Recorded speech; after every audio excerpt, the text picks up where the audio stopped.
की व्यवसायासाठी आता घर गहाण ठेवावं लागलं, पैसे उधार घ्यावे लागले. ह्या सगळ्या प्रॉब्लेम्सला तू कसं फेस केलं? खरं तर एक विश्वासच होता किंवा आत्ता दुर्दैवाने एखाद दुसरी फिल्म चालते किंवा नाही चालत, पण मला एक सतत असं वाटतं की मला एक फिल्म आयुष्यात अशी मिळेल की जे माझं सगळं सगळं म्हणजे सगळं भरून काढेल. घर चालवायचं असतं, स्वतःचे खर्च भागवायचे असतात, देणेकरी असतात. कसं हे सगळं मॅनेज केलं ही स्टील? त्याचमुळे कुठलीही इन्स्टिट्यूट, कुठलीही बँक तुम्हाला लोन देत नाही. हो, फिल्म इंडस्ट्रीला लोकांना लोनच नाही, काही Correct. फॅसिलिटीज तशा नसून काही नाही. काही नाही. खूप इन्सिक्युरिटी इथे इतकी आहे की त्यामुळे हे पैसे स्वतःसाठी, चरित्रासाठी, घरच्यांसाठी हे कमवणं ही खूपच मोठी टास्क होती. मित्रांनो, आत्मउद्योग पॉडकास्ट मध्ये तुमचं स्वागत आहे, जिथे आपण उद्योजकता आणि आध्यात्मिकता याच्यावरती फक्त चर्चा करत नाही, कारण की हा मोटिवेशनल पॉडकास्ट नाहीये. या पॉडकास्टचा उद्देश असा आहे, ज्यांना उद्योजकतेमध्ये यायचं, विशेषतः आपले मराठी लोक, त्यांच्यासाठी ह्या पॉडकास्ट मधनं क्लिअर कट काहीतरी आपल्याला शिकता यावं. That is the intent of this podcast. आणि नुसतं उद्योजकता नाही, तर मला असं वाटतं की आध्यात्मिकता हा व्यक्तीच्या कॅरेक्टरचा बेस आहे. सो आपण असे गेस्ट ह्या पॉडकास्टवरती बोलतो जे छोटे उद्योजक आहेत आणि ज्यांनी पहिल्यांदा बिझनेसची सुरुवात केली आणि तो बिझनेस वाढवलेला आहे. त्यांच्याकडनं आपल्याला काहीतरी शिकता यावं, आणि म्हणून हा एपिसोड तुम्ही नीट पहा, कारण की ह्या एपिसोड मधनं सुद्धा तुम्हाला काहीतरी अमेझिंग शिकायला मिळणार आहे, ज्यामुळे तुम्हाला तुमच्या बिझनेसमध्ये त्याचं डायरेक्ट इम्प्लिमेंटेशन करता येणार आहे. आणि आजच्या पॉडकास्टवरती आपल्यासमोर फार इंटरेस्टिंग व्यक्ती आहे. त्यांचं नाव आहे नितीन वैद्य. ते फिल्म प्रोड्युसर आहे. नितीन खरं तर माझा लहानपणीपासूनचा मित्र आहे, पण त्याला मित्र म्हणून मी या पॉडकास्टवरती बोलवलेलं नाहीये. तो एक यशस्वी उद्योजक आहे आणि नितीनचा प्रवास मी स्वतः पाहिलेला आहे. म्हणजे मला अजूनही आठवतं की तो नाटकाच्या तिकीट खिडकीवरती तिकीट विकायचा, आणि त्यावेळेला आमची जेव्हा चर्चा व्हायची तेव्हा तो म्हणायचं की आपण कधीतरी फिल्म करायची आयुष्यात. आणि आज त्यांनी कधीतरी फिल्म एखाद दुसऱ्या केलेल्या नाहीये, तर 40 फिल्म्स केलेल्या आहे. आणि नुसत्या म्हणजे फिल्म्स खूप लोक करतात, पण त्याची जी प्रोसेस आहे फिल्म मेकिंगची, विषय निवडणे, त्याच्यावरती सखोल काम करणे, ही मला अत्यंत आवडते. आणि त्याचं प्रमाण म्हणजे त्या 40 फिल्म्स त्याने ज्या केलेल्या आहेत त्यापैकी 5 फिल्म्सला नॅशनल अवॉर्ड मिळालेला आहे. त्यामुळे मी कायम सांगतो की आमच्या ग्रुपमधला नाटक तिकीट विक्रेता ते निर्माता हा एकमेव आहे Nitin Vaidya. So Nitin, welcome to the podcast. आणि आज आपण मस्त पॉडकास्ट फुलूया, आणि मला खात्री आहे की व्ह्युअर्सला काहीतरी प्रिसाइसली यातनं शिकायला मिळेल, जेणेकरून त्यांना असं इन्स्पिरेशन मिळेल की आपण पण एक उद्योजक व्हावं. सगळ्यात करू शकलो तर चांगलीच गोष्ट आहे. प्रयत्न करतो. अरे ऍब्सोल्युटली. सुरुवात करूया. येस. तर नितीन, प्रवास कसा सुरू झाला ते प्रेझेंट मोमेंट पर्यंत मला थोडस ऐकायला आवडेल परत एकदा. येस, तुला सगळ्याच प्रवासात माझ्या पहिल्यापासून बरोबर आहेस, पण तरी मी सांगायचं म्हणजे खरं तर काहीच अर्थार्थी या क्षेत्राशी काही संबंध नव्हता. मी निगडी प्राधिकरणमध्ये राहत होतो आणि तिथे मी असं एक सामान्य लोक जसं एक कार्यकर्ता असतात ना गणपती मंडळाचा, तसा एक कार्यकर्ता होतो. मी जर या क्षेत्रात आलो नसतो तर मी नक्की राजकारणात नाही असतो. ह्याचं राजकारण कॉलेज मधलं मी पाहिलेलं आहे. तरी नगरसेवक वगैरे नक्की झालो असतो. मला खात्री आहे. नक्की कळू शकलो असतो. कारण खूप जास्त सतत घराच्या बाहेर राहणं, लोकांमध्ये मिसळणं आणि काही ना काहीतरी करत राहणं आपल्या एरियासाठी असं एक चालू असायचं. येस. तो त्या याच्यामध्ये जेव्हा करत होतो तेव्हा कॉलेज बीकॉम करत होतो. बीकॉम झाल्यानंतर MBA साठी ऍडमिशन घेतली होती. MBA पण मला चालू होतं आणि नाही वाटत नसलं तरी मी MBA आहे केलेलं आहे. पण ते करत असताना पिंपरी चिंचवडमध्ये एक जे नाट्यगृह झालं होतं पिंपरी चिंचवड, तेव्हा त्याचं नाव रामकृष्ण मोरे सभागृह असं नव्हतं. तेव्हा त्याचं नाव पिंपरी चिंचवड नाट्यगृह असं होतं. त्याचं नावही ठेवलं, नामकरणही झालं होतं. करेक्ट. सो तेव्हा तिथे नाटकांचे प्रयोग काही कारणास्तव कमी यायचे. सो आणि मला असं होतं की आमच्या इथे सगळ्या ज्या आई आणि त्याच्या मैत्रिणी ज्या सगळ्या होत्या त्या खूप अशा नाटक आणि सिनेमा याचं त्यांना एक बऱ्यापैकी आकर्षण होतं आणि त्यांना चांगली नाटकं बघण्यासाठी पुण्याला जावं लागायचं. सो तिथून निगडीवरून पुण्याला बालगंधर्व जाणं, तेव्हा यशवंतराव चव्हाण पण नुकतंच त्यांचं बांधकाम वगैरे चालू.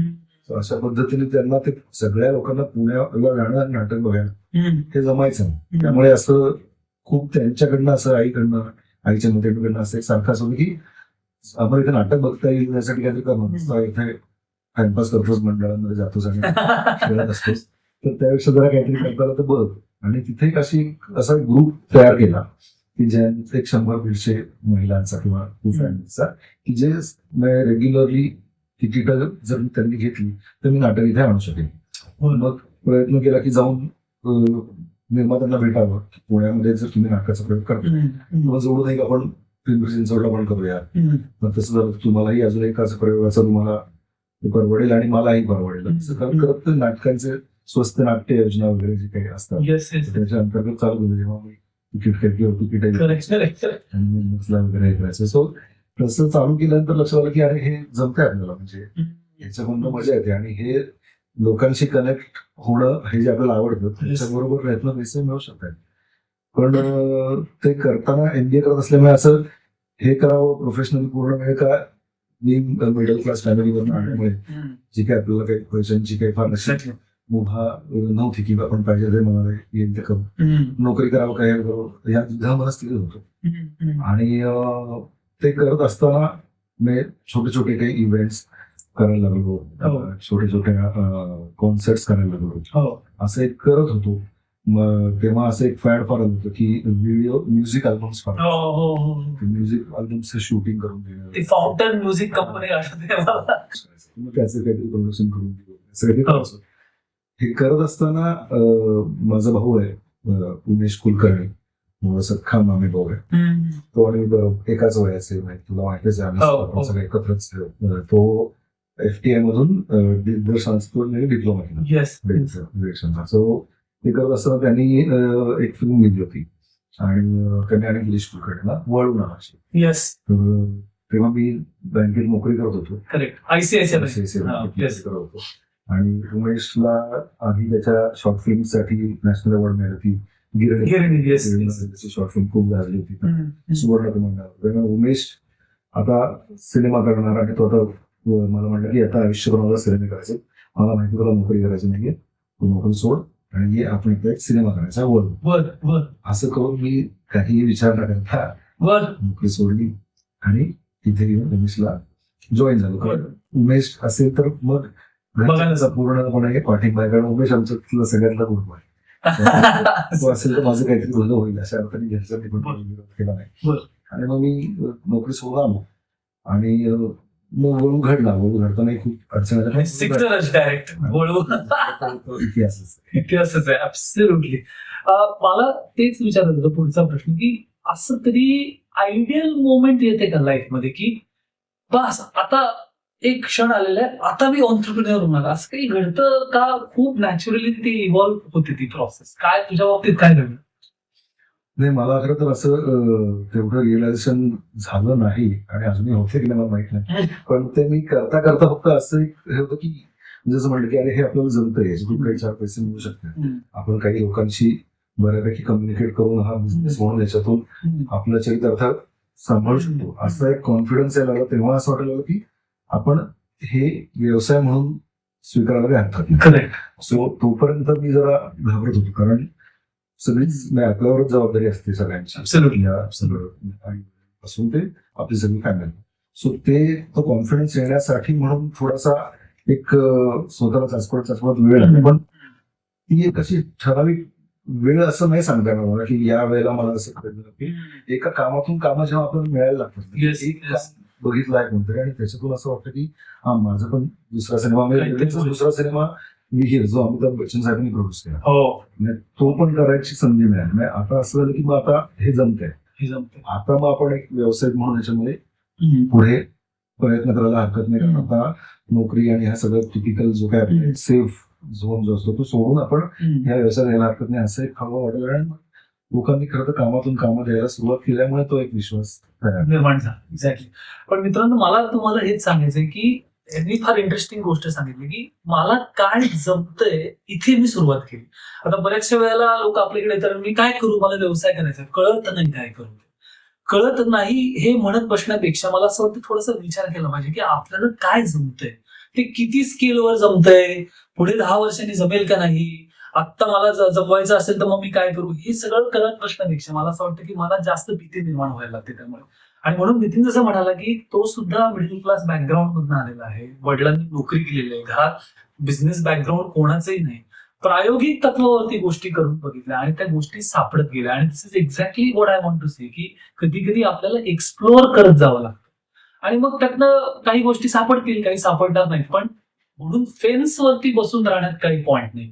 मला असं वाटतं की उडी मारून बघितलं पाहिजे, प्रायोगिक तत्वावरती का होईना ते ट्राय केलं पाहिजे. अगदीच. नाही त्याशिवाय तुम्हाला काय करायचं नाही, काय नोकरी करणं हे काय चुकीचं किंवा वाईट नाही. करेक्ट. त्याच्यामध्ये काही मला असं वाटत नाही की कोणीतरी नोकरी करतात म्हणजे अरे ते काय छोटं काम किंवा कमी लेखायचं नाहीये. पण नोकरी करताना पण मला हेच करायचं आणि मला हे करायला आवडतं असं करण्याची एक जी आपली प्रक्रिया असते ना, ती बऱ्याच लोकांमध्ये ती चालूच होत नाही. मला सुदैवाने एक्झॅक्टली ते लोक मिळाली. मला म्हणजे खरंच सांगायचं तर उमेश आणि लोक बाजूला असल्यामुळे एक काय नक्की चांगलं वाईट ह्याचं जरा भान निर्माण करणारी जी माणसं असतात की त्यांना माहिती आहे की बाबा हे करावं आणि हे करू नये. सो अशी माणसं जेव्हा बरोबर असेल ना तर त्याच्यामुळे तुम्हाला पण आपल्याला काय करायचं की नाही मला हे जमू शकतं आणि मी ह्याच्यामध्येच पुढे काय करिअर करायचं किंवा माझा जो काही चरित्र चालू चालवू शकतो. येस सो हे कळणं खरंच आपल्याला खूप गरजेचं आहे. करेक्ट. आणि हे कळणं गरजेचं आहे. आणि शिवाय काही लोकांपर्यंत आपण पोहोचू शकतो, की काही लोकांना जाऊन भेटू शकतो, विचारू शकतो 4 गोष्टी. आता माध्यमं इतकी जबरदस्त आहेत, युट्यूब वरती अनेक व्हिडिओज पाहता येतील आपल्याला. पण मला असं वाटतं की स्वतःची थॉट प्रोसेस लावणं खूप गरजेचं आहे. मला कधीतरी हे करायचंय ह्यात काही घडत नाही, ऍब्सोल्युटली ते कधीच होत नाही ऍक्च्युली तसं बघायला गेलं तर. आता ऐकताना हे फार भारी वाटतंय की मी वळू गेला, नॅशनल अवॉर्ड वगैरे वगैरे, पण असं होत नाही मित्रांनो. त्यामुळे भ्रमात राहणं गरजेचं नाहीये आपल्याला. प्रॉब्लेम्स काय काय होते अर्ली स्टेजमध्ये त्याच्याबद्दल थोडस, आणि ते ओव्हरकम कसे करता. प्रॉब्लेम्स म्हणजे खरं तर फिल्म मेकिंग काय काहीच माहित नव्हतं. म्हणजे फक्त उमेशच टेक्निकली शिकवणार नव्हता. करेक्ट. त्यालाच त्यांनी पूर्ण प्रशिक्षण घेतलं होतं. आणि सिनेमाचा कॅमेरा पासून ते त्याचे लाईट्स पासून त्याच्यासाठी लागणारे टेक्निशियन्स याच्याबद्दल काहीच कल्पना नव्हती. मी छोटे छोटे म्युझिक अल्बम वगैरे ते केलं होतं, पण त्याला फार काही ते करणं आणि सिनेमा करणं खूप वेगळ्या गोष्टी. मला खरं तर मी आयुष्यभर ऋणी आहे उमेशचा, कारण त्याने तेवढा विश्वास ठेवला आणि त्याने मला डायरेक्ट कार्यकारी निर्माताच केलं सिनेमाचा. खूप मोठी जबाबदारी कार्यक्रम निर्माता काम करणं काही सोपी गोष्ट नाही. आणि त्याची पहिली फिल्म त्याच्यात मला खरंच नाही कसं काय एवढा विश्वास ठेवला. आणि ते करत असताना म्हणजे अगदी अतुल कुलकर्णी, मोहन आगाशे सरांपासून ते अमृता सुभाष आणि ते सगळी मंडळींपर्यंत त्यांच्याबरोबर डील करणं आणि हे सगळं करणं खूपच अडचणीचं होतं. पण काय होतं की जसं म्हणतात की उमेशची जी आधीच्या सिनेमाची पुण्य होती त्याच्यामुळे मला ते सोपं गेलं. पण सांगायचं हे की ती प्रोसेस जी होती ती इतकी त्रासदायक होती, कारण कुठल्याच गोष्टीचा काहीच अनुभव नव्हता. म्हणजे सिनेमाला स्पॉट बॉय लागतील असता हे पण माहित होतं. गावातल्या लोकांना तू हे कर तू ते कर असं करत पहिले 2 दिवस तर काही कळत नव्हतं. म्हणजे सगळे लगांच्या सारखी अवस्था होती की एका बॉल मध्ये सगळ्याच्या सगळे जसे आम्ही एका कामासाठी सगळे. सो ते इतकं विनोदी होतं त्याचं सगळं ते. त्यामुळे अडचणी खूप आल्या, पण ह्या सगळ्या लोकांनी खूप सांभाळून घेतलं.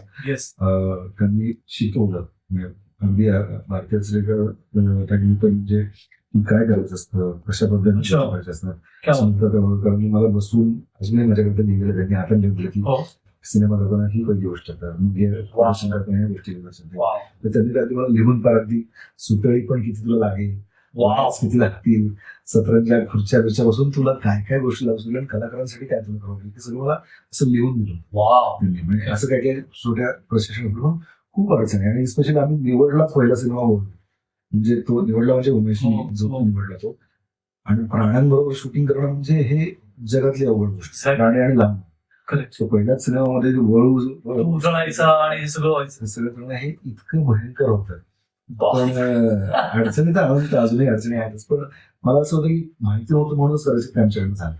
जर माहिती असतं ना जर की बाबा ह्या गोष्टींची अडचणी येऊ शकतात किंवा हे आपल्याला कठीण जाईल तर कदाचित आम्ही तिकडे गेलोच नसतो. त्यामुळे मला असं वाटतं की ते बरं झालं मला की काहीच होती.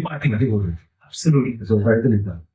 आता आपल्याला याच्यात परत एक शिकण्यासारखं आहे की ह्याचं बॅकग्राऊंड MBA आहे, कुठलंही बॅकग्राऊंड नाही, पण त्याच्यात पडल्यावरती कुरबुरी करण्यात काही अर्थ नसतो. आता ते शिकावं लागतं. ते कुठल्याही व्यवसायाचं एक तंत्र आहे, एक प्रोसेस आहे आणि ते शिकणं अत्यंत गरजेचं असतं, कारण त्याच्याशिवाय ग्रोथ होणार नाही. म्हणजे मी आजकाल काही यंग लोकांना मेंटॉरिंग करत असताना त्यांना ती फील्ड वर्क किंवा एक 7-8 तास तिथे ग्राउंड लेवलला उभं राहून काम करणे हे पचनेच पडत नाही. नाही नाही, मला तर असं होतं की इतकंच शिकवणच अशी होती. असं म्हणजे की स्मिता त्यांना भेट होतो, अजून उमेश बरोबर उमेशने खूप शिकवलं मला आणि बऱ्याच लोकांकडनं मी हळूहळू काय काय काय काय काय काय म्हणजे तिथे एखाद्या टेक्निशियनच्या किंवा एखाद्या नटाच्या टॉयलेटला पाणी नसलं तरी मी जबाबदार आहे वाव. आणि तो तिथे स्क्रीनवर तिथे हजर राहण्यासाठी आणि त्याचा व्यवहार सगळा व्यवस्थित पूर्ण करण्यासाठी पण मी जबाबदार आहे. आणि या लेवलचा तो बाप. ग्राफ असतो Correct. प्रोडक्शन करणाऱ्या माणसाचा. सो तुम्हाला कुठलंच काम कमी खायचं नसतं आणि कुठल्याच कामाचं तुम्हाला डोक्यात हवा जाऊन द्यायची नसते, एक्झॅक्टली. कारण तुम्हाला तो सगळा शो रन करायचा असतो. दिग्दर्शक आणि एक्झिक्युटिव्ह प्रोड्युसर हे दोनच माणसं माझ्या मते असे की जे तो सिनेमाचा सगळा पहिल्यापासून ते शेवटपर्यंतचा जो काही जो खेळ आहे तो दोघं सांभाळत असतात. So Correct. ते करत असताना तुम्हाला रात्रंदिवस म्हणजे 24 तास तुम्हाला काही सुटका Absolutely. हार्डवर्कला तर पर्यायच नाहीये. आणि पॅशन असेल तरच तुम्ही हे करू शकता. अदरवाईज तुम्हाला मग तुम्हाला त्याच्यातलं कुठल्या कुठल्या कुठल्या छोट्या छोट्या गोष्टी अशा जाणवं लागतात की नाही हे मला करायचं नाहीये, मला हे आवडत नाहीये, हे माझं काम नाही. माझं काम नाहीये. तर कधी अंधार पडला की घरी जाईल. मला फळं उभंच राहतात नाही, मला यावेळेला जेवणच लागतं. असं जे असतं म्हणजे ह्या गोष्टी सिनेमा करताना तुम्हाला नाही, ते पॅशनेटली माणसं असतात जे असतात तीच करू शकतो. अदरवाईज नाही तुम्हाला ते Correct. तो काही टिपिकल असा 9 to 6 वाला जॉब नाही. करेक्ट. सो तशा पॅशनची माणसंच मला असं वाटतं की जर फिल्म मेकिंग मध्ये करू शकतात. करेक्ट. आणि आपल्यासाठी शिकण्यासारखं हे आहे की कुठल्याही व्यवसायात तुम्हाला पॅशन नसेल तर मग नोकरी केलेली बरी, पण आता नोकरी ती पॅशन लागतेच ना. आणि कुठेही तुम्हाला समर्पित होऊनच काम करावं लागतं. त्यामुळे हे तर फाउंडेशन आहे आपलं. माझा पुढचा प्रश्न असा आहे की आता बॅकग्राऊंड काही नाही बिझनेसचं, त्यामुळे असं काही भरपूर सेव्हिंग्स आहेत असं नाही. अचानक काहीतरी एकदम नोकरी सोडून व्यवसायात येणे, घर चालवायचं असतं, स्वतःचे खर्च भागवायचे असतात, देणेकरी असतात. कसं हे सगळं मॅनेज केलं ही स्टेजेस मध्ये? त्रास झाला सगळ्याचा, म्हणजे असं काही मॅनेज होत गेलं खरं तर. जसं म्हणलं की काय की दुर्दैवानं या इंडस्ट्री आपण म्हणतो फिल्म इंडस्ट्री, ती इंडस्ट्री अशी नाहीच नाहीये. त्याला कसलंच इंडस्ट्रीचे कुठलेच नावच नाही, खूप अनऑर्गनाइज्ड आहे. आणि त्याचमुळे कुठलीही इन्स्टिट्यूट कुठलीही बँक तुम्हाला लोन देत नाही. हो. इंडस्ट्रीच्या लोकांना लोन्स नाही, काही Correct. फॅसिलिटीज तशा नसून काही नाही. काही नाही. खूप इन्सिक्युरिटी इथे इतकी आहे की त्यामुळे हे पैसे स्वतःसाठी चरित्रासाठी घरच्यांसाठी हे कमवणं ही खूपच मोठी टास्क होती. एक्झॅक्टली. मी जसं म्हणलं की त्याच्यामध्ये कामातून काम तयार करणं मिळवणं हा एकच पर्याय होता. दुसरा काही, कारण आपल्याकडे काही पहिल्यापासून काही पैसे नाही किंवा काही नाही, अनुभवही नाही. Correct. त्यामुळे सिनेमा निर्मिती करायचं पण एका पॉईंटला मी जो एक्झिक्युटिव्ह प्रोड्युसर म्हणून काम करायला सुरुवात केली, कार्यकारी निर्माता. बरोबर. पण एका पॉईंटला असं वाटलं की आपण निर्मिती पण करायला पाहिजे, कारण आपण आलोय त्यासाठी म्हणून, Correct. प्रोडक्शन करण्यासाठी म्हणून नाही, एक्झिक्युटिव्ह प्रोड्युसर म्हणून राहण्यासाठी आपल्याला सिनेमा निर्मिती पण करायला पाहिजे. बरोबर. सो हे करताना भांडवल आणि पैसे जमा करणं वगैरे हे खूप अवघड गोष्ट होती. एकातून एक काम करत करत करत ते थोडंफार पैसे साठवत होतो, पण ते काय फिल्म मेकिंग हा खूपच तसा खर्चिक विषय आहे. हो. ते काय असं सोपं काम नाही. पण सुदैवाने जे काही लोकांबरोबर कॉन्टॅक्ट डील्स केले, त्यांच्याबरोबर काम केलं, त्यांनी मला खूप सपोर्ट केला. बरं. आणि मी जेव्हा म्हटलं की आता मला स्वतः निर्माता म्हणून आता एक नवीन माझं इनिंग चालू करावीशी वाटते, कारण निर्माता म्हणून काम करत नसतो, मला निर्मिती स्वतःची करावी शकते. तेव्हा माझे जवळचे मित्र आहेत योगेश कुलकर्णी, त्यांनी मला खूप सपोर्ट केला. विनय गानू जे आहेत त्यांनी पण खूप सिनेमांचे वेगवेगळे, त्यांनी मला पैसे दिले. की अजून असे सुदैवाने अशी खूप माणसं आहेत की ज्यांना असं वाटलं की हा सेन्सिबली काहीतरी करायला ह्याला आपण कसं मदत करायला हरकत नाही. सो कॉन्टॅक्ट मधनच खरं तर पैसे उभे केले. करेक्ट. आणि सुदैवाने ते त्यांचं जे काही त्यांचे पैसे तुम्ही परत करू शकलो अशा पद्धतीचं कामही करू शकतो आणि केलं. करेक्ट. सो अडचणी पैसे उभे करताना आणि करताना तशा आल्या, पण आजूबाजूची माणसं आपल्या म्हणजे जसं म्हणलं बरोबर. आपलं कामच आपल्याला खरं तर आपलं Exactly. काय म्हणतात ना की सिव्हिल स्कोर आहे ऍब्सोल्युटली तो आपला मी आता तेच म्हणणार होतो की हे ऐकताना फार छान वाटतंय की अरे काही नाही, मला लोक मदत करत गेली, मी लोकांकडे, असं नसतं. यांनी काहीतरी गुडविल बिल्ड केलं होतं ते. आणि आपल्याला वाटतं की काम करत असताना कोणी बघत नाहीये, पण बारीक सारीक गोष्टी लोक नोट करत असतात.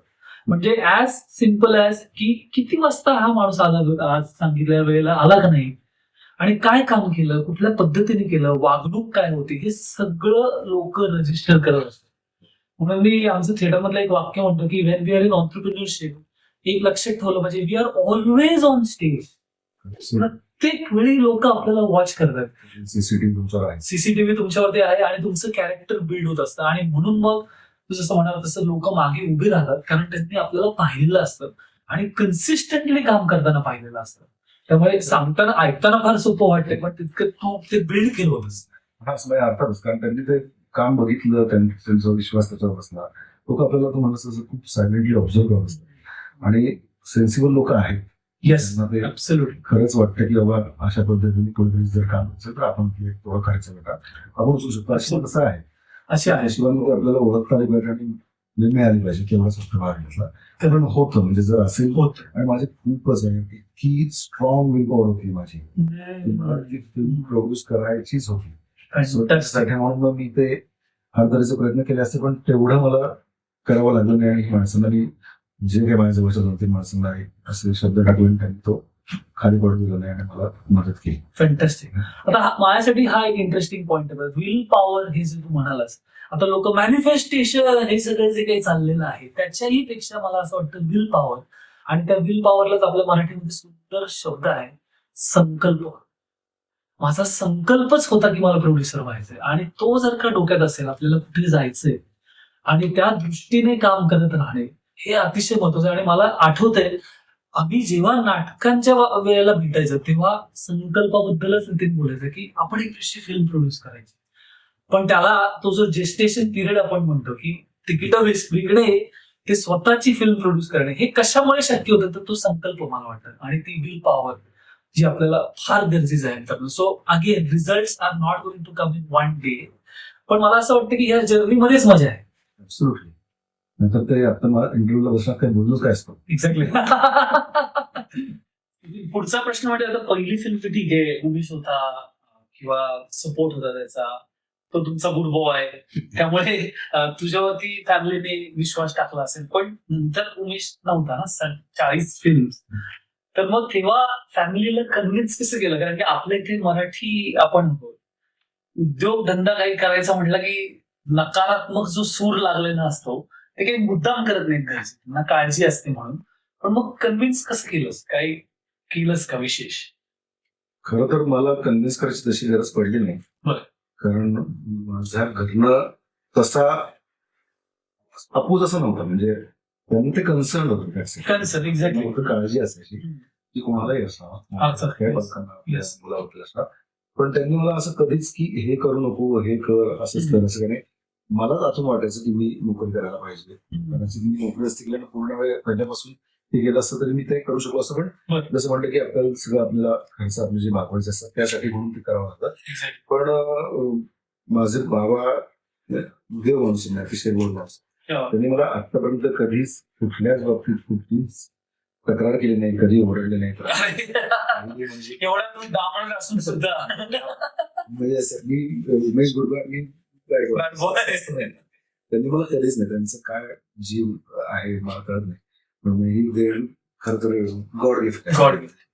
सो त्याच्यामुळे मला असं झालं की त्यांनी मला कधीच कशातही काही अडवणूक केली नाही. जे करशील कर, सगळं सांभाळून कर, स्वतःला सांभाळ, तब्येत सांभाळ, एवढंच तरी सांभाळ, तू तब्येत सांभाळ, बाकी तुला जे पाहिजे. सो मला सुदैवाने घरातून कुठलंच प्रेशर नव्हतं. आईला तर आईमुळेच मी घरचं हे नाटक आणि सगळं करायला लागलो. तिला ती काळजी असायची. पण हळूहळू त्यांना ते कळायला झालं की मी असा माणूस आहे, त्यांना माहिती होतं की जर आवडलं तर मी शेवटच्या क्षणापर्यंत ते पार पाडू शकतो, हा एक विश्वास त्यांना होता, कन्व्हिक्शन. त्यामुळे त्यांना माहिती की त्याला आवडीचं त्याला मिळालं. म्हणजे 3 इयर्स बघितल्यानंतर ते सगळे मला सगळेजण मला आमच्या फॅमिली फोन करत होते की आम्हाला फार तुझ्या आठवण आली. हो का? कारण तुला जे करायचं होतं तुला करायला मिळालं आणि ते तू करतोयस. वा. So त्याच्यात काही यशस्वी होशील किंवा अयशस्वी होशील तो काही भाग आहेच तुमच्या व्यवसायाचा किंवा तुमच्या आयुष्याचा. मग ते होतच राहा सतत काही तुम्हाला काही यश मिळालं नाही. Correct. पण तू याच्यामध्ये पूर्णपणे 100% प्रयत्न करत काम करत राहशील आणि तुझं याच्यामध्ये जे काही तुला करिअर करायचं व्यवस्थित करशील. हो. हा एक विश्वास त्यांना आला त्यामुळे मला खूप असा अपोज झाला नाही, कन्व्हिन्स करावं लागलं नाही. हा फिनान्शियली जे काही लॉसेस झाले खूप नुकसान झाले तर तेव्हा खूप फ्रिक्शन आणि खूप त्रास झाला. अगदी घर लहान किंवा वा. पण सगळं झालं. पण केलं त्यांनी सपोर्ट. त्यांना माहिती होतं की हा त्याच्यातूनही करायचं मार्ग काढेल आणि आपण त्याच्याबरोबर मला कधीच असं की हा तुझं घर तुला आमचं लहान ठेवायला लावलंस या लेवलला पण त्यांनी मला कधीच आणून दिलं नाही. काही वा. नव्हते आम्ही आहोत तू काळजी करू शकतो. बाबा तर माझे क्या बात. Great news. वा. मला असं काही त्रास नाही. माझी बहीण त्यांनी पण तेव्हा सोबतच्या काळामध्ये पण मी एक कार्यक्रम केला होता फुलोत्सव आठवतंय मला. आणि तो आयुष्यात पाठवून आपटलं. मी आतापर्यंत मला तेव्हापर्यंत असं नव्हतं की 31 डिसेंबरला पाऊस पडला. 30 आणि 31 डिसेंबरला वेड्यासारखा पाऊस पडला. असं 31 डिसेंबर आणि 1 जानेवारी 1 जानेवारी. आणि तो पूर्ण कार्यक्रम मोसम झाला. तेव्हा माझ्या बहिणीने मला खूप सपोर्ट केला. तुम्ही मला फिनान्शियल सो त्यांना हे होतं की हा वाईट काही करत नाहीये, नुकसान झालंय वेळेपासून बाहेर पडलं. सुदैवाने खूप चांगली फॅमिली बरोबर आहे. Yes yes yes. खूप चांगली माणसं आहे. ते पण फॅमिलीचाच भाग आहे. आपण सगळेच एकत्र एकमेकांना इतके सांभाळून असतो. सो माझ्यासाठी म्हणून ही स्ट्रेंथ आहे खूप. Amazing amazing. खूपच त्याच्यामुळे मी जे काही आहे ना ते तुमच्या बॅक ऑफ द माइंड तुमच्या कॉन्शियस मध्ये असतं की ही सगळी माणसं माझ्यावर लक्ष ठेवून आहेत किंवा यांना करेक्ट. माझ्याबद्दल काहीतरी चांगलं वाटतंय काहीतरी चांगलं करायला पाहिजे वा. हे जे तयार होतं ते त्याच्यामुळे करेक्ट. कारण ती माणसं मला हवी असते पाहिजे असते. Absolutely absolutely. आता लोक विचार करत असतील आम्हाला नितीन सारखे छान बाबा नाहीये किंवा आमच्या घरी एवढं पोषक वातावरण नाहीये.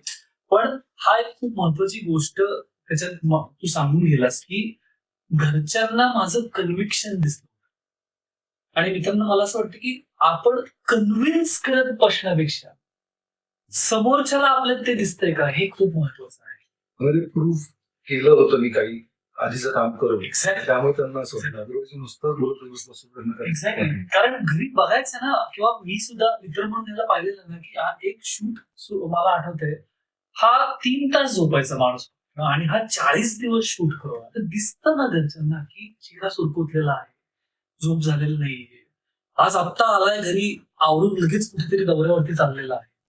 हे जे कन्सिस्टंटली करावं लागतं मला असं वाटतं की आपोआप घरचे कन्व्हिन्स होतात आणि पाठीशी उभे राहतात. आणि अर्थात सपोर्टिव्ह वातावरण मदत करतच पण फक्त सपोर्टिव्ह वातावरण फॉर एक्झाम्पल आई वडील खूप चांगले आहेत पण ह्याच्यातच कन्सिस्टन्सी दिसली नसती कदाचित आई वडील म्हणाले असते की बाबा नोकरी कर काहीतरी स्टेबल बघ आपलं. सो हा मुद्दा खूप महत्वाचा आहे. ह्यातनं असं कोणी घेता कामा नये की हा म्हणजे व्यवसाय करायला उत्तम फॅमिली पाहिजे असं नाहीये. आपलं कन्व्हिक्शन दिसलं पाहिजे. माझा पुढचा प्रश्न तोच होता. तू म्हणालास की व्यवसायासाठी राहतं घर घाण ठेवावं लागलं, पैसे उधार घ्यावे लागले, ह्या सगळ्या प्रॉब्लेम्सला तू कसं फेस केलंस? कारण की ऑन्टरप्रेन्योरच्या लाईफमध्ये असं कधीच होणार नाही की सतत चढता ग्राफ, कधी काय होईल आपल्याला काही माहिती नसतं. त्यावेळेला काय अप्रोच होता या सगळ्याचा? खरं तर एक विश्वासच होता किंवा आता दुर्दैवानी एखादी दुसरी फिल्म चालते किंवा नाही चालत पण मला एक सतत असं वाटतं की मला एक फिल्म आयुष्यात अशी मिळेल की जे माझं सगळं म्हणजे सगळं भरून राहील क्या बात. जे काही नाव हा विश्वासच एक मला असं वाटतं की आहे एवढं काही आपण नालायक नाही होत आपल्याकडे आहे काही आहे आणि आपण आपल्याला चांगल्या वाईटाची जाण आहे. आपण चांगलं काम करू शकतो. येस. आपण चांगलं काम केलं आहे दुर्दैवाने त्याचं ते नाही पोचलं त्याला काहीतरी यश पाहिजे होतं तसं नाही मिळालं जसं अपेक्षित तसं नाही मिळालं त्यामुळे आर्थिक नुकसान झालं पण मिळणार हे अजूनही मला माहिती आहे. आणि एक फिल्म मी एकच म्हणतोय कदाचित जास्त माहिती जास्त आणि मिळावंच अशी एक फिल्म आहे की जे मला सगळं भरून काढेल सगळं जे काय आतापर्यंत काय भरून काढेल आणि मला एक अजून त्याच्यामधनं जास्त पॉझिटिव्हली एक ऍज अ काय म्हणतात की बिझनेसमॅन म्हणून, माणूस म्हणून, एक वडील म्हणून, मुलगा म्हणून मला काहीतरी त्याच्यातून देऊन जाईल अशी एक फिल्म तरी माझ्याकडे मिळाली. त्यासाठी माझे प्रयत्न चालूच आहेत. कुठली फिल्म आहे, तर कुठला 10-100 हवा तो मला माहित नाही. तो द्यायचा प्रयत्न करतो. बापरे. म्हणजे परत केवढा पेशन्स ठेवावा लागतो ऑन्टरप्रिन्युअरला.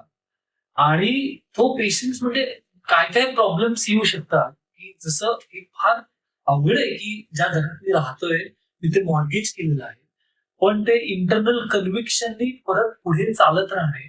आणि म्हणून परत वारंवार मला तेच सांगायचं की ऑन्टरप्रिन्युअरशिप खूप चांगली जर्नी आहे, खूप चांगले मुवमेंट्स आहेत, पण त्याच्याबरोबर हे मुवमेंट्स पण आहेत. त्यामुळे कोणी असं भ्रमात राहू नये. आणि म्हणूनच आपण एक कारण असं आहे की छोट्या उद्योजकांना इथे बोलवण्याचं कारण हेच आहे की लोकांना बिझनेस म्हटलं की लगेच माझं ते व्हॅल्युएशन होणार आहे आता 500 कोटी 4 वर्षात, ते कुठेही बघायला मिळत नाहीत 500 कोटी 4 वर्षामध्ये. हे अनरिअलिस्टिक आहे. म्हणून रिअलिस्टिक लोक इथे समोरची बसलेले आहेत आपल्या. ते जे सांगतात मला असं वाटतं की ते ग्राउंड लेवलचं नॉलेज आहे.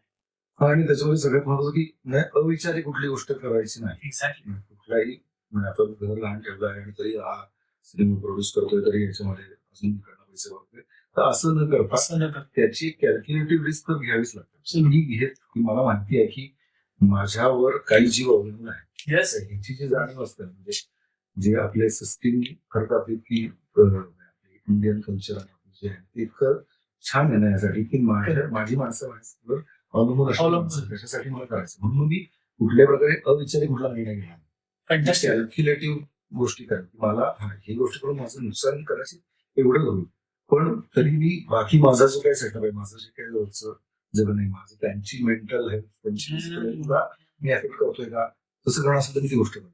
करेक्ट. मी थांबीन, मी पुढे मी वाढ होईल नंतर हे करेन. पण मी जसं म्हटलं की त्या एका सिनेमासाठी मी किंवा एका प्रयत्न करत नाही, सिरियस करणार नाही, पण कुठले स्टेक्स लावीन, किती लावीन ह्याची समज असली पाहिजे म्हणून. आणि ती समज नसेल तर मग आपण काहीतरी उरफाटे निर्णय घ्यायला लागतो. वेळेवाकडे पैसे बॉरो करायचे, मग ते कुठे गेलेत माहिती नाही आपल्याला. मग त्याला मग काही तुम्हाला काय म्हणतात की घरबंद राहत नाही, तुम्ही काहीही करणार नाही, Correct. कुठे तुम्ही वाहत जाऊ शकता. एक्झॅक्टली. असं एक तयार होतं. तर सुदैवाने मला ते म्हणून की फॅमिली जी आपली आहे ना ती मला असं वाटतं की खूप रुटेड आपल्यावर ठेवते. फॅन्टॅस्टिक. त्याच्यामुळे ते होतं. फॅन्टॅस्टिक. आणि this is exactly what I call उद्योजकता आणि आध्यात्मिकता. आता हे जे समीकरण आहे ना की आपली फॅमिली आपल्याला रुटेड ठेवते आणि दिस इज आवर कल्चर. पुढे मागे काहीच नसेल तर मग काय भरंगच होऊ शकतो आपण. म्हणजे त्यामुळे हा फार इंटरेस्टिंग गोष्ट आणि खूप महत्वाची गोष्ट सांगतोय की आपली जी इंडियन इन्स्टिट्यूशन आहे याचं खूप व्हॅल्यू आहे. आणि ती व्हॅल्यू सिस्टम आपल्याला पुढे जायला मदत करते किंवा पाय जमिनीवरती निर्णय घेण्याला मदत करते. या सगळ्या गोष्टी आहेत. आणि माझा पुढचा प्रश्न एक्झॅक्टली तोच होता की बिझनेस हा व्हॅल्यूज वरती बांधला जातो. आणि मित्रांनो मला हे सांगायला इथे आवडेल की ही इंडस्ट्री इतकी अनऑर्गनाइज्ड आहे जसं तू म्हणालास. त्यामुळे तिथे काही प्रत्येक गोष्टीचा हिशोब असा होत नाही किंवा सगळ्या गोष्टी ट्रॅक केल्या जात नाही. बऱ्याच लूप होल्स आहेत याच्यामध्ये. आणि म्हणून प्रामाणिकपणे काम करणं हे अत्यंत गरजेचं आहे. आणि मग माझा प्रश्न तोच आहे की तू कोणत्या अशा व्हॅल्यूज जपलेल्या आहेत आजपर्यंत ज्यामुळे त्या व्हॅल्यू सिस्टीम वरती तुला अनेक गोष्टी क्रिएट करता आलेल्या आहेत? सगळ्यात महत्वाचं म्हणजे व्यवहार कारण काय ना, म्हणजे गोष्टी कुठे नसतात की जेव्हा पैशाचा व्यवहार. ऍब्सोल्युटली. म्हणजे पैसे जिथे येतात मग आपण मित्र म्हणूनही चांगले राहू शकतो, हो. पण जेव्हा व्यवहार म्हणून आला की त्याच्यामध्ये काही ना काहीतरी गडबड होऊ शकते. So Correct. आणि या सिनेमाच्या क्षेत्रामध्ये पण जसं म्हणलं की इतक्या इन्सिक्युरिटीज आहेत, त्याच्यामध्ये सगळ्यात महत्वाचं काही जसं मी म्हणलं की आम्हाला लोन मिळत नाही, मला हो. पेन्शन नसते, काही नाही, हो. अदरवाईज असे काही फॅसिलिटीज नसतात नाही. गव्हर्नमेंट. तर त्याच्यामध्ये व्यवहार पैसे लोकांना वेळेवर मिळाले यासाठी प्रयत्न करणे आणि ते जास्तीत जास्त पाळणे शेवटच्या क्षणापर्यंत हा सगळ्यात महत्वाचा ठेवला बघाय, ज्याच्यामुळे मला असं वाटतं की मी आतापर्यंत इथपर्यंत येऊ शकतो करेक्ट. की कधीच कोणाचेच पैसे न बुडवणे. क्या आणि बात. आपण आपल्या जसं म्हणलं की घर घातल्यावर लोकांचे पैसे आपण वाव. पूर्णपणे परत दिले पाहिजे. त्यांनी कारण त्यांचा दोष नव्हता. येस. त्यांनी काम त्यांनी मेहनत केली होती आपल्या प्रोजेक्ट मध्ये. आपल्या समोर विश्वास ठेवून केला होते, एक्झॅक्टली. त्यांना त्यांचे पैसे नक्की मिळतात. हे मी तत्व खूप जास्त पाळलं करेक्ट. आणि अजूनही पाळतो की पैसे थोडासा उशीर इकडे तिकडे गोष्टींना होतो, पण बुडवून पैसे न बुडवणे ही वृत्तीच नाही. वा, पैसे वा. प्रत्येकाचे त्या कामाचे योग्य त्याला ते मिळाले पाहिजे. हा विचार ठेवून काम करणं हे मला असं वाटतं की हे सगळ्यात मोठं प्रिन्सिपल मी पाहिलं. वा. आणि जसं म्हणलं की मी ह्याच्यामध्ये या क्षेत्रात त्याच्या आधी मी असं फार तापट आणि असं विचित्रच म्हणलं होतं. इथे आल्यानंतर मला सगळ्यांनी तऱ्हेतऱ्हेच्या असलेल्या लोकांच्या त्या करायला त्या लोकांना सांभाळून घेऊन जायचं. बापरे. मी जर हे केलं नाही तर मग मला जे करायचं आहे ज्यासाठी मी आलोय तिथे मी अयशस्वी होतो. त्यामुळे ते करण्यासाठी मला काय करावं लागेल तर खूप मला संयम ठेवणं खूप कष्ट म्हणजे मी आरेला कार्य करणारा मुलगा होतो. मला आता असं झालं की जर समोरचा माणूस जर कार्य करतो तर ठीक आहे त्याची मानसिकता समजून घ्या तो का म्हणतोय तसं काय वाव. असं हा त्याचा बदल. हा बदल मला पहिला तो विचार करतो की या सिच्युएशन मध्ये कदाचित त्याच्यासाठी हे आताची असं चॅलेंजिंग असेल कठीण असेल म्हणून असं होतं. हा आपण नंतर रिॲक्ट करत नंतर तसंच गोष्टी अशा पद्धतीचं करत करत करत करत डेव्हलप करत मध्ये इथपर्यंत आलो. अशी प्रिन्सिपल होती की आपण आता लगेच रिॲक्ट नको करायचं जे मी आधी करायचो. बिझनेस मला असं वाटतं की त्या सिच्युएशनला थोडस तुम्हाला सेटल होऊन द्यावं Judge करून. मग त्याच्यावर तुम्हाला निर्णय घ्यावा. कुठलंही म्हणजे कामाच्या रिलेटेड फायनान्शियल असतील किंवा माणसाच्या रिलेटेड असेल तर तुम्हाला सिच्युएशन डील करता येणं हे जे मी हळूहळू ते जरा स्वतःमध्ये माझ्या अंगात घेतला लागतो. अजूनही खूप मला शिकायचं आहे. अजूनही मी त्याच्यामध्ये खूप कच्चा आहे. शॉर्ट टेम्पर मी अजूनही आहे पण तरी मी ते करायचा ते प्रयत्न मॅनेज करता येते. फारसा प्रयत्न अमेझिंग. आणि म्हणूनच तुझ्याबरोबर जी लोक सुरुवातीला काम करत होती ती अजूनही काम करतात किंवा मध्ये 2 वर्ष संपर्कात जरी नसतील तरी प्रोजेक्ट आल्यावरती नितीनला बोलवा. हे गुडविल आणि हे प्रिन्सिपल जपल्याचं आउटपुट आहे.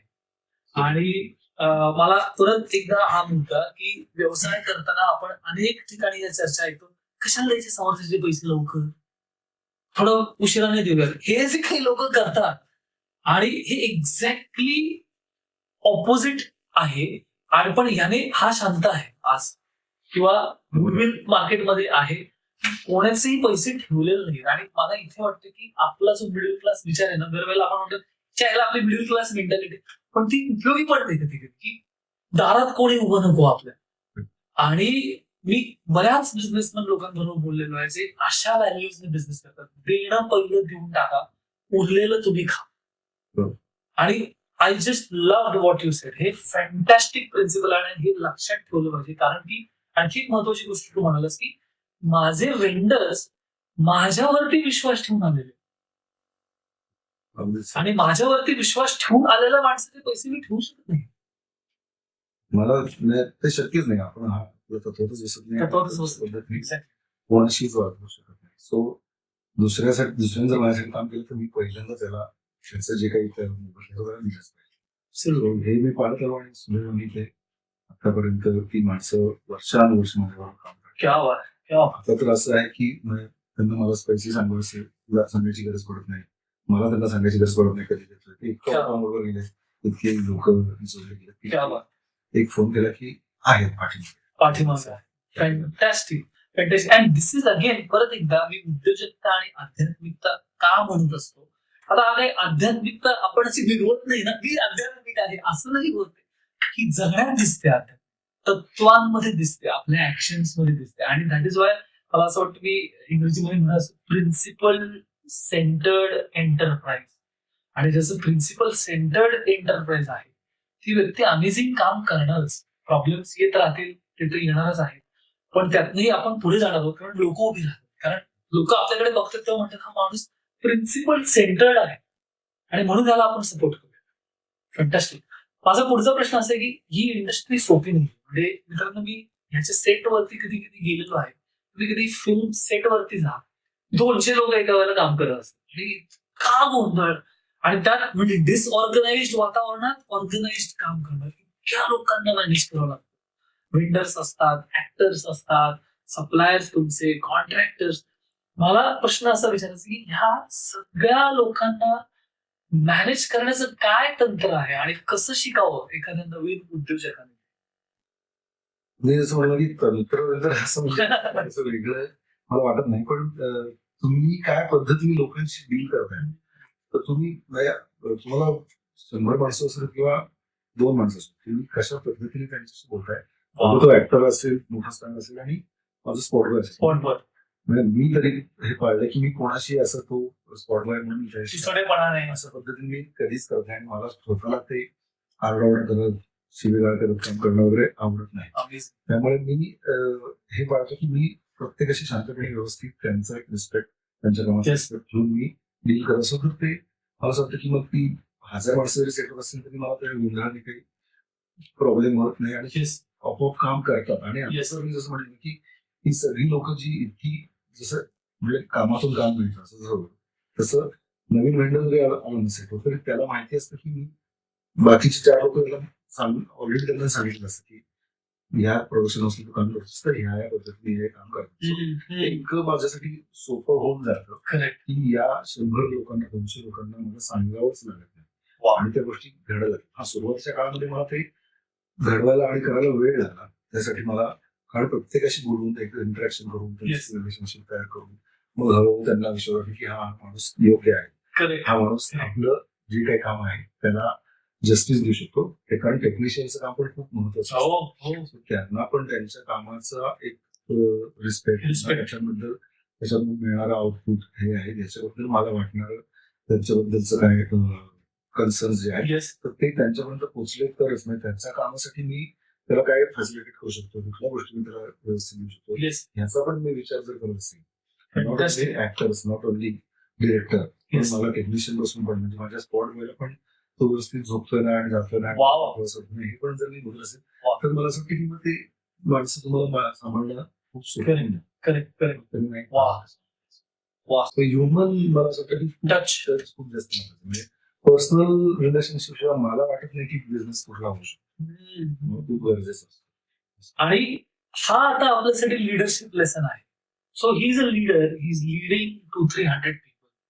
पण त्याने खूप इंटरेस्टिंग सांगितलं की समोरचं जे काम आहे ते मी अधिक चांगल्या पद्धतीने त्याने करावं यासाठी मी काय सपोर्ट करू शकतो. आणि तो जो ह्युमन टच आहे म्हणजे लिडरशिप प्रत्येक वेळेला असं नसतं की मी बॉस आहे आणि आता मी डॉमिनन्सने काम करून घेईन. तो जो बॅलन्स आहे असर्टिव्ह कधी कधी आपल्याला व्हावं लागतं जिथे नाही तिथे नाही म्हणावं लागतं. पण माझ्यासाठी हे खूप शिकण्यासारखं आहे की ह्युमन टच ते रिलेशनशिप बिल्डिंग आणि तो ट्रस्ट कसा बिल्ड करावा. आणि म्हणून एक सुंदर पुस्तक आहे लीडर्स ईट लास्ट. अतिशय सुंदर कॅप्शनच फार मस्त आहे की लीडर जर का केअरिंग लीडर असेल तर एखाद्या ऑर्गनायझेशनचं आउटपुट कसं सुधारू शकतो ना की सतत डॉमिनन्स आरडाओरडा जसं तू म्हणालास. तर वेगळ्या पद्धतीची लिडरशिप सुद्धा आणि ती अशी असू शकते जी पीपल एनेबलिंग लिडरशिप आहे.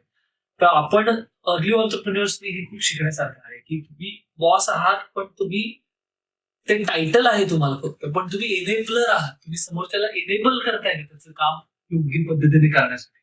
हे खूप महत्वाचं आहे. Amazing amazing.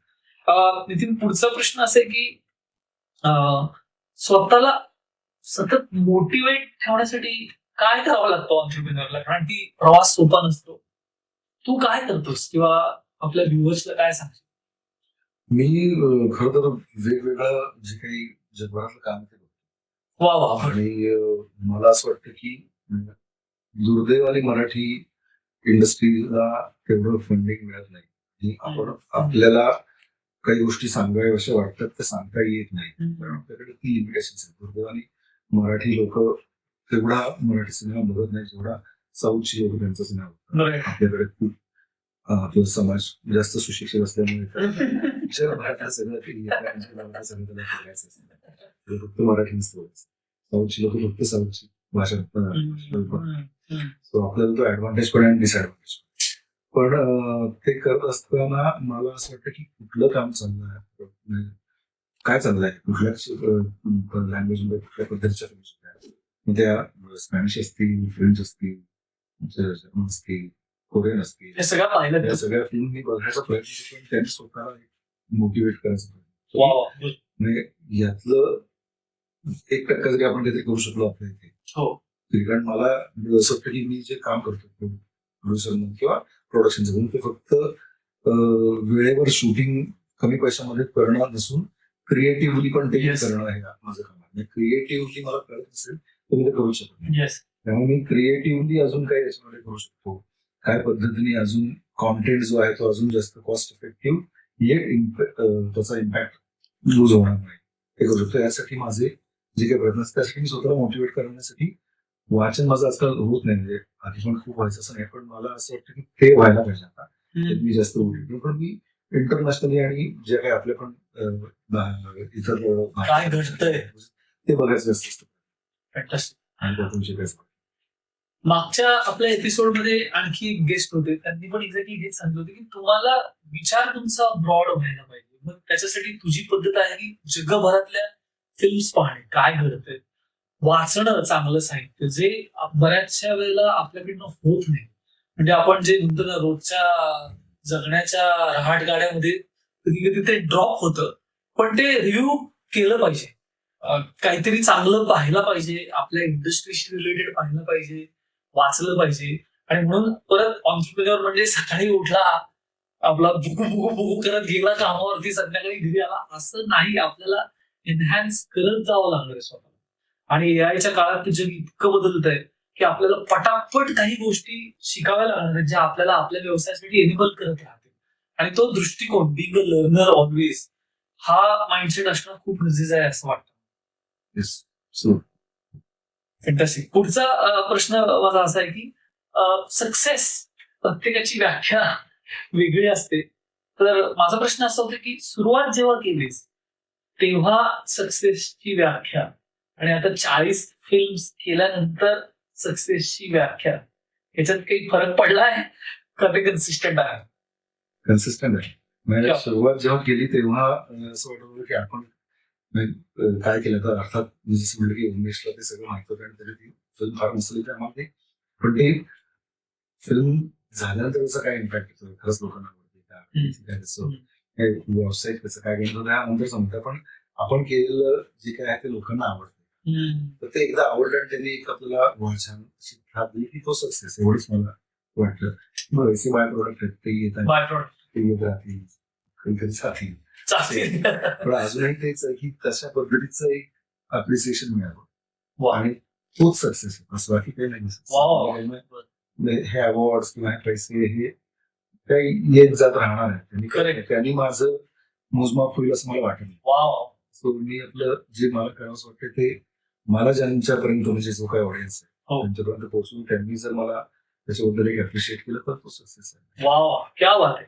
आता परत मला हा मुद्दा खूप महत्वाचा वाटतं की आपण जेव्हा सुरुवात करतो ना, तेव्हा मग खरं तर ना काहीतरी खोलचट कल्पना पण कधी कधी आपल्या डोक्यात बसतात. आजूबाजूला जे पाहिलेलं असतं, मी आता 300-400 कोटी रुपयाचा व्यवसाय करणार. लोक अशी कधीच सुरुवात करत नाही. मला तळमळीने काहीतरी करावं असं वाटतंय. मग तळमळीने एक चांगलं प्रोडक्शन करावं असं वाटतंय किंवा एखाद्याचा प्रॉब्लेम सॉल्व्ह करावा असं वाटतं. आणि त्यातनं गोष्टी ज्या उलगडत जातात, that is the higher aim of an enterprise किंवा जे संकल्प जे मी मगाशी म्हणालो. आणि मग ती व्याख्या बदलायचं काही कारणच नाही, कारण की जसं तू फॅन्टास्टिक वाक्य एक होतं की पैसा बाय प्रोडक्ट आहे, ते येत जात राहणार आहे, कमी जास्त होत राहणार आहे. माझं जे विजन आहे, जो माझा संकल्प आहे, तो कॉन्स्टंट आहे. तीच एनर्जी देत राहतो. नाही तर अशी मोनोटोनस होऊ शकतो. एक्झॅक्टली. आणि सुदैवाने प्रत्येकाला असं आहे की प्रत्येक सिनेमा वेगळा, प्रत्येक त्याच्याबरोबर येणाऱ्या सगळ्या गोष्टी वेगळ्या. तिथे स्वतःसाठी काम करायच्या आधी आपण कोणासाठी तरी काम करत असतो, एम्प्लॉई म्हणून. आणि फ्रॉम एम्प्लॉई टू ऑन्टरप्रेन्युअर ही तसं म्हणायला गेलं तर मोठी लीप आहे. त्यासाठी व्ह्युअर्सला काय सांगशील की माइंडसेट शिफ्ट काय केला पाहिजे? ऍक्च्युली माझा माइंडसेटच एम्प्लॉय आहे. मला पहिल्यापासूनच वाटायचं की अरे मी नाही नोकरी करू शकतो. नोकरी करत असं स्वतःच वाटायचं. पासून असं वाटायचं Correct. मी केली असती नोकरी, पण मला माहित होतं की मी फार नाही राहणार त्याच्यामध्ये. मी काही ना काहीतरी व्यवसायच केला असं म्हटलं की मी नसतं जर व्यवसाय याच्यामध्ये असतो तर मी नगरसेवक तरी झालो असतो, मी राजकारणात होतो. त्यामुळे माझा खरं तर माइंडसेट नव्हता की मी पुढे जाऊन नोकरी करेन. पण मी जसं म्हणलं की तो शिफ्ट करण्याच्या साठी म्हणून जर काही माइंडसेट शिफ्ट करण्यासाठी म्हणून काय गरजेचं आहे, तर मला असं वाटतं की कधीही आपण ज्यांना सांगतो काम करायला आपल्यासाठी, तर त्यांचं जे काही काम आहे, त्यांना जी काही जबाबदारी दिली आहे ती त्यांच्या आपल्यासाठी ते पूर्ण करण्यासाठी म्हणून आपण त्यांना काही पूरक वातावरण देतो. त्यासाठी आपण त्यांना काय फॅसिलिटी करतो. आपण खरंच तेवढे कॅपेबल आहोत का त्यांना करू शकतो हे तयार करणं स्वतःसाठी घडवणं आणि त्याचा विचार करून तशा पद्धतीने ते व्यावसायिक गणित मांडणं हे जास्त मला असं वाटतं की अशा पद्धतीचं महत्वाचं आहे. जे मी हळूहळू ते करत गेलो एक व्यवसाय म्हणून की मला आता ह्या सगळ्याचा एक अंदाज आलेला आहे. मी याच्यातून एक अनुभव घेतला आणि ह्या व्यवसायाचा मला अंदाज आला आणि आता मी तो तेव्हा मी कसा काइंड ऑफ एम्प्लॉईज होतो कारण कोणीतरी प्रोड्यूस करतो आणि कोणीतरी मला पैसे आता मी ते प्रोड्यूस करून कोणाला तरी पैसे घेणं म्हणजे ती सगळी एक सगळ्याची जबाबदारी घेणं असं आपण एक होतं की आपण लहानपणापासून आई वडिलांच्या बरोबर वाढत त्यांनी ती जबाबदारी घेतली असेल आपल्याला ते वाढवण्याची सगळी जबाबदारी त्यांची असते. त्याच्यानंतर जेव्हा आपण रोल चेंज होतो आणि आपण जेव्हा आता मूल जन्माला घातल्यानंतर जो काही पालकत्व असं त्याच्यामध्ये काही वेगळा शिफ्ट तयार होतो तर तसाच तो शिफ्ट आहे. आता मला माझ्या मुलाला ज्या पद्धतीने वाढवायचं आहे मला त्याला जे काही शक्य आहे बेस्ट पॉसिबल जे त्यासाठी करायचंय तर हे व्यवसाय हा माझा मूल आहे. मी त्या जन्माला घातल्यानंतर मला त्याच्यासाठी काय काय करता येईल तर हा खरं तर आपल्यामध्ये प्रत्येकामध्ये असतोच तो एक इन्स्टिंक्टिव्ह लेवलला बदल होतो. फक्त तू व्यवसायामध्ये कशा पद्धतीने आणायचं की मी माझ्या मुलाला वाढवण्यासाठी मी ह्या 10-15 गोष्टी 50 गोष्टी करणार आहे यापासून या टप्प्यापासून यापर्यंत करणार आहे आणि अशा पद्धतीने त्या घडवून करण्याची मी माझी जी काही आखणी करत असतो तशी व्यवसायाला आपण करत असतो.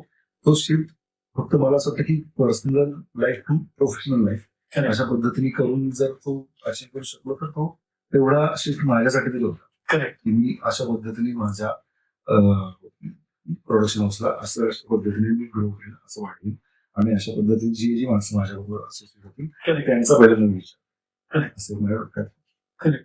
आणि म्हणून मला असं वाटतं की ऑन्टरप्रिन्युअर आपण झाल्यावरती आपण एक कोच आणि मेंटॉर पण असणं गरजेचं आहे. जसं आता मी समजा विचार करतो की माझ्या ट्रेनरला जर का जाऊन प्रोजेक्ट एक्झिक्यूट करायचा असेल तर तो माझ्या लेवलला त्यांना पटकन मी कसं घेऊन येऊ शकतो किंवा ते स्किल्स नॉलेज पटकन कसे इम्पार्ट करू शकतो जेणेकरून त्यांना इंडिपेंडन्सचा फील यायला लागेल की मी एकट्याने हे एक्झिक्यूट करू शकतो. तिथे मला कोचिंग मेंटॉरिंग जास्त करावं लागतं ना की फक्त त्यांच्या चुका काढणे. आपण चुका काढायच्या आधी त्यांची कपॅसिटी मी वाढवली आहे का त्यांना तेवढं केपेबल बनवलंय का हे बघणं जास्त गरजेचं. हो त्यामुळे तसंच माझ्याबरोबर जे काम करतात की आता बऱ्यापैकी इंडिपेंडंट लोक झाले आता इंडिपेंडेंटली एक्झिक्यूट करतात भविष्यातही प्रोड्यूस करतात. सो हाच प्रयत्न असतो की जेव्हा एक्झिक्युटिव्ह करत होतो तेव्हा मी काय पद्धतीने फिल्म करायचो आणि कशा पद्धतीने एक्झिक्यूट करायचो तसंच माझे असिस्टंट जेव्हा येतील तर ते माझ्यापेक्षा बेटर तुम्ही काय करू शकता तुमच्यात काय बेटर आणि मी माझ्यातल्या काय बेटर गोष्टी आहेत त्या कशा आपण त्याचं कॉम्बिनेशन करून करू आणि मग हळूहळू तुम्हाला मी इंडिपेंडेंटली एखादी फिल्म एक्झिक्यूट करायला देईल असं करून त्या लोकांना माझ्या टीमला तरी करून दिलं आणि त्यातनं ते आता इंडिपेंडेंट झाले. फॅन्टॅस्टिक. आपला नितीन हा पॉडकास्ट आध्यात्मिकतेबद्दल सुद्धा आहे आणि त्याचं धोरण असं आहे की मला असं वाटतं की म्हणजे आध्यात्मिकता आपल्याला फ्लॉन्ट करायची गरज नाही पण ते कुठेतरी आपल्या जीवनात आहे कारण की आपण लहानपणीपासून आपली भारतीय संस्कृती जी आहे अनेक गोष्टी आई वडिलांकडनं आजी आजोबांकडनं ऐकलेल्या असताना पुढे जाऊन कधी अरे त्याचं स्पिरिच्युअल सिग्निफिकन्स हे होतं. जसं फॉर एक्झाम्पल माझी आजी मला लहानपणी सांगायची मला अजूनही आठवते मी पटापट खायचो आणि सांगायचे अरे चावून चावून खा शांतपणे जेव जरा शांत बसून जेव. आता ह्यालाच माइंडफुल इटिंग असं म्हटलं जातं आणि मग ते आपल्याला भावायला लागलं. पण आजी हे कधीपासूनच सांगायची. तसं मला तुला विचारावं असं वाटेल की असे काही स्पिरिच्युअल मेसेजेस किंवा जे काही ऐकलंय जे तू इम्प्लिमेंट करतोस तुझ्या डेली लाईफ मध्ये जो एक आपण असं म्हणू शकतो की आध्यात्मिक एलिमेंट तुझ्या लाईफ मधला काय आहे. मी जसं म्हटलं तसं की तो खरं तर समोरच्याचा विचार करणं हाच एक खरं तर मला असं वाटतं की सगळ्यात मोठा त्याच्यातनं घेतलेला मी काय म्हणतात की आध्यात्मिक विचार अवलंबून की पहिल्यांदा त्या सिच्युएशन मध्ये जाऊन त्या समोरच्याच्या बाजूनी विचार करायला त्याच्या काय म्हणतात की पर्सनॅलिटी मध्ये जाऊन त्याच्या बाजूला जाऊन मी सगळ्या सिच्युएशनचा विचार करून मग मी असं हे करतो की माझे निष्कर्ष काढून मग त्याप्रमाणे सिच्युएशन हे करत. मला असं वाटतं की हे जास्तीत जास्त इम्प्लिमेंट करून मी ते म्हणजे याला आध्यात्मिक म्हणत असेल तर ते आध्यात्मिक आहे. ते असू शकतं किंवा माझ्या स्पॉट बॉयला आराम मिळालाय का जेणेकरून तो एक 12 तासाची शिफ्ट करू शकेल. आता हा स्वतः पुरता विचार नाही आहे मित्रांनो, हा समोरच्याचा विचार करणं आहे. आणि माझ्यासाठी मला असं वाटतं की हा स्पिरिच्युअल एलिमेंट आहे. आणि अजून एक ऍड करावं असं वाटतं की मला ना म्हणजे असं माणसांवर फुल्या माराव्याशिवाय वाटत. वा वा वा. सो कारण माझ्या बाबतीत क्या काय बात. झालं की माझ्यावर खूप जण फुल्या मारल्या फुल्या मारल्या. की नाही मला हा माणूस पटतच नाही. माझ्याबरोबर काम करायचं माझ्याबरोबर डील करायचं असं माझ्या बाबतीत सुरुवातीच्या काळात खूप झालं. हो. आणि त्याचं मला इतका म्हणजे त्रास पण झाला आणि त्याच्यामधून काय करावं असं वाटलं तर मी शेवटच्या क्षणापर्यंत असं प्रयत्न करतो की मी प्लस मायनस प्रत्येकाचं नाही आहे. Yes yes. त्यामुळे जर कदाचित त्या सिच्युएशन मध्ये काहीतरी निगेटिव्ह गोष्ट झाली असेल तरी आपण माणसांवर फुल्या नको वा वा. समजा घेऊन बरोबर जात काही कारणास्तव आपण आयुष्यात कधी ना कधी कुठे ना कुठेतरी भेटत असतो. काही ना येस येस. इतकं छोटं सगळं जग आहे की ही काही ना काहीतरी आपल्याला माणसं आपल्याला कुठे ना कुठे काहीतरी देऊन जाणार. येस. त्यामुळे त्यांच्यावर कुठल्याही परिस्थितीत आपण फुले नको वाढ आपण त्यांना घेऊन जे काय ते साजरं करू. तर हा वा, जर वा. आध्यात्मिक विचार असेल तर तसं मी करायचं. अमेझिंग. काय भारी वाक्य आहे. माणसांवरती फुल्या नको मारायला. कारण की आता दुसरं एक आहे त्याच्यामध्ये, माझ्यासोबत हे घडलंय म्हणून मी जगासोबत पण तेच करणार, हा आध्यात्मिक विचार नाही. माझ्यासोबत काहीतरी घडलंय ज्याचा मला त्रास झालाय, पण मी आता जागरूक झालेलो आहे आणि ते मी रिपीट करणार नाही माझ्या आयुष्यात. ही माणसं जोडून ठेवेन. किंवा नाहीतर माणूस वेगळ्या दिशेला पण जाऊ शकतो ना, हे माणसांवरती विश्वासच ठेवायला नको, माणसंच बे करेल, असा त्याचा बोध तू काढला नाही की आपल्यासोबत हे घडलंय का, ठीक आहे आपण हे लोकांसोबत करायचं. आणि ही आध्यात्मिकता इन ऍक्शन आहे मित्रांनो, असं मी सांगतो. Spirituality in action. अँशियसली हे पाहतोय वा मला असं वाटतं की वा ते केल्यामुळे मला जरा एक ती शांतता पण मिळते. वा वा वा. सो म्हणतो आहे फॅब्युलस. मित्रांनो मला असं वाटतं की आजच्या एपिसोडचा माझ्यासाठी हा पीक मोमेंट आहे की माणसांवरती फुल्या नको मारायला. आणि म्हणून तेच सांगतो की हे जर का प्रत्येकाने आम्ही काही प्रमाणात जर का आमच्या लाईफमध्ये अप्लाय करू शकलो तर ही उद्योजकासाठी खूप मोठी शिकवण आहे, जी पुस्तकांमधनं अशी काही मॅनेजमेंट पुस्तकं वाचून कुठे मिळणार नाही.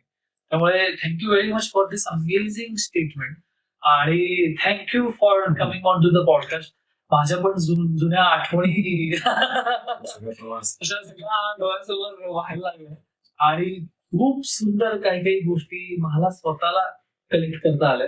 मित्रांनो मला मजा आली. हाच पॉडकास्टचा आपला उद्देश आहे की सारख्या ऑन्टरप्रिन्युअर्सला इकडे बोलवून तुम्हाला काय शिकता येईल, मला काय शिकता येईल आणि आपल्याला ते लगेच अप्लाय कसं करता येईल.